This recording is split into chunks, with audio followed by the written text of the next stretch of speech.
much become synonymous with the idea of a cascading series of events, the idea of falling dominoes. And I wanted to talk today on the Daily Summation about a set of falling dominoes, about certain sets of falling dominoes, but one in particular that I think really needs to be discussed. This is, as I say, the Daily Summation from Kurt's Religion and Politics. I'm your host. I'm Kurt. Today is Monday, the 15th of March of 2021. I'm glad to have you along today. Welcome to all those coming on Rumble, on the podcast, and on YouTube. Thank you for joining me. Today's subject, as I say, is going to be falling dominoes, and we're going to talk about how certain things will cascade into others. And this is an important consideration. Why? Because when I'm particularly relating this to politics, I want you to know. That's the thing that I talk about a lot of the time is politics, and I'm particularly relating this to politics because I think that it's important to consider how people are not really looking at what happens when they do certain things. Now, I'm going to take one example right now, and that is the example of raising people's wages, whether it's, okay, let's start with the minimum wage, because that's an important thing to talk about at the moment, because I think a lot of people are interested in it. So I want to start there, and I want to move out from there to the cascading dominoes that happen as a result. And I've talked about this before, but I wanted to kind of devote some time to sitting down and talking about it today.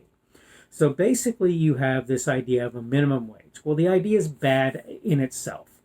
Thomas Sowell, noted, famed, for good reason, economist, has said basically the minimum wage is zero. His basis for that statement is if somebody doesn't want to pay you what somebody else thinks you're worth, whether it's the person, you yourself, or some other person, government individual, or whatever, if they don't want to pay you that, they just fire you. They get rid of you. And I'm going to point something else out here too.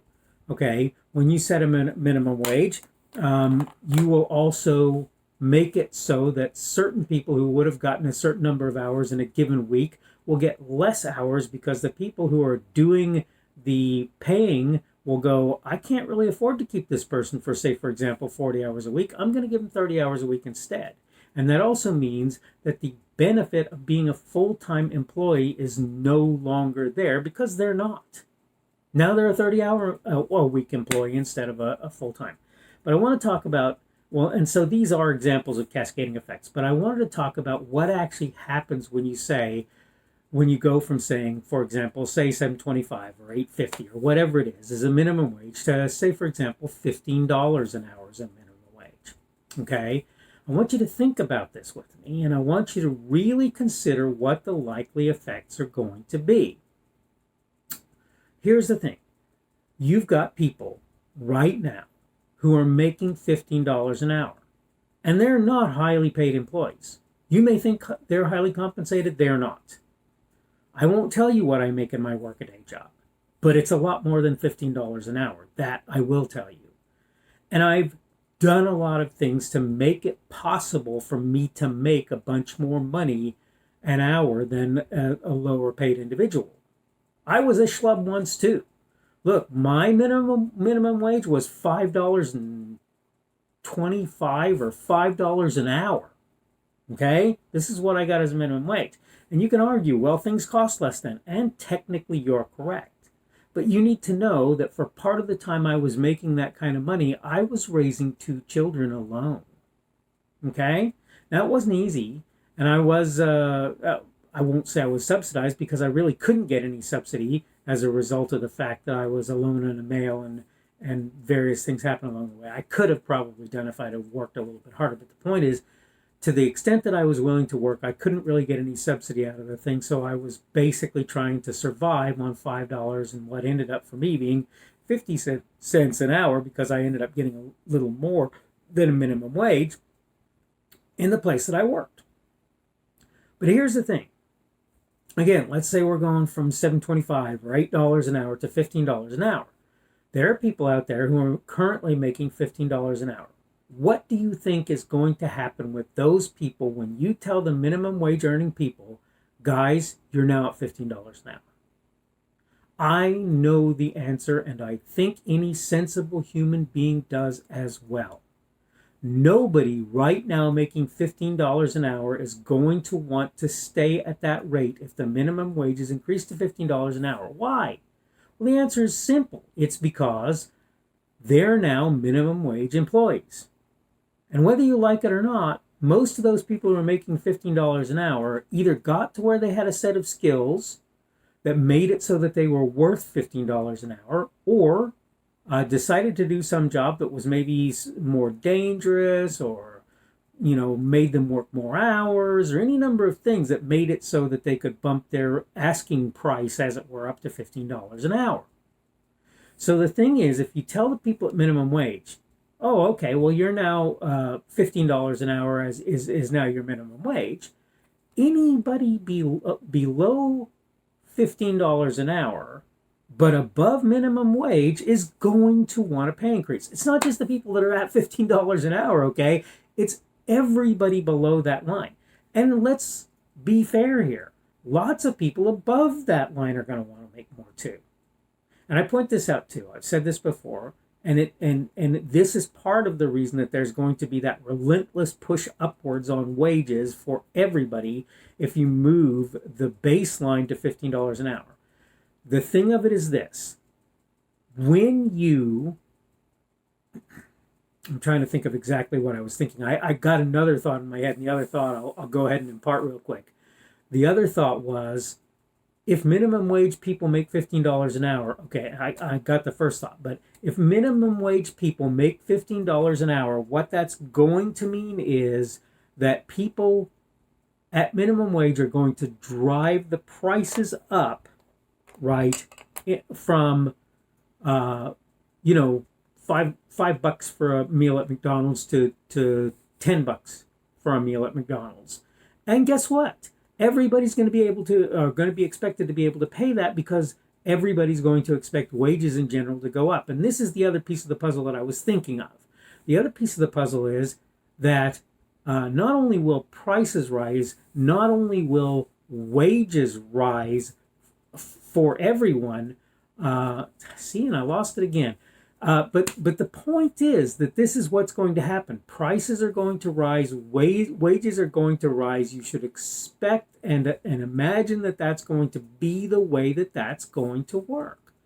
Okay? You can't assume that it's not. Oh, and the point is, unless you control both prices and wages, you cannot cause wages to go up without prices to go up. That was the other piece of the puzzle that keeps slipping my mind. If you can't keep prices down by making it so that you control them, you can't make it so that wages actually become more effective at buying things. It doesn't work like that. Now, let me make sure that I make something quite plain, and that is, I'm not saying I'm in favor of price controls of any kind, okay, because I think that's a bad idea. I think when you control prices, what you do is drive businesses out of business. So again, unless you control businesses being in business, unless you choose to go all the way to fascism and say that the government is in control of businesses, even if you say I'm going to control prices as well as wages, you've got this other problem, and it is businesses, small businesses particularly, who employ the majority of people, it turns out, even though there are a bunch of people in big companies. Right? If you look at these little companies that are out there, gas stations and small stores and, various things, you're going to find that there are a lot of people working for those small entities. And the result is, when you drive up the minimum wage, you either drive up prices or people shut down because they cannot afford to live. There's this fallacy, and the fallacy is that people who own businesses are all wealthy. There are some people who own businesses who are quite wealthy, but there are a lot of people who are eking by comparatively every month. They're doing better maybe than people who are working for them, but not so much better. But this is the thing. So the initial intent of this video was to say, look, dominoes fall, hit dominoes that fall, that hit dominoes that fall. You don't live in a vacuum. You can't assume that anything that you do is going to stop at what you did. it's going to have that butterfly wing effect. All right, I'm out of time. I'm over time, as it happens, just by a little bit. But, again, today is Monday, the 15th of March of 2021. That means tomorrow will be Tuesday, the 16th of March of 2021. Obviously, I'm going to try and get another daily summation out tomorrow. Today has been Falling Dominoes. Tomorrow, we're going to talk about the subject of disciple and apostle. And I want to take some time to really kind of dig into both of those ideas, talk about them, and get people to think a little bit. And this is particularly for my Christian friends. I really want you to start thinking a little bit about what each of these is and where you probably should fall in the pecking order. But we'll talk about that a little bit more tomorrow. Hopefully you're having a good day today. It is the beginning of the work week for most people. Yesterday having been the beginning of the week for all of us Christian folks. But in any case, I hope you're having a good day today. And I'll tell you right now, hopefully we will see you again. The speaker on this edition of the Daily Summation is Kurt Schubert. This video was recorded on Monday, the 15th of March of 2021. The Daily Summation is created for Kurt's Religion and Politics.